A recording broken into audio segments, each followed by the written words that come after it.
National Weather Service in Brownsville has issued a severe thunderstorm warning for northern Zapata County in deep South Texas until 7 p.m. Central Daylight Time. At 6:13 p.m. Central Daylight Time, National Weather Service meteorologists detected a severe thunderstorm capable of producing quarter-size hail and damaging 60 miles per hour winds over northern Zapata County, moving southeast at 40 miles per hour. Locations in the warning include Escoba. Severe thunderstorms can produce wind speeds strong enough to bring down trees and power lines and damage or destroy mobile homes and buildings. Persons outdoors or in vehicles should seek safety inside a sturdy building until the storm passes. If you can hear thunder, you are close enough to be struck by lightning.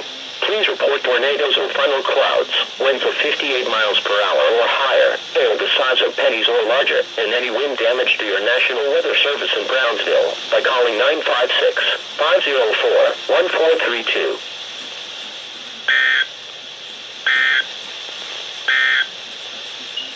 The National Weather Service in Brownsville.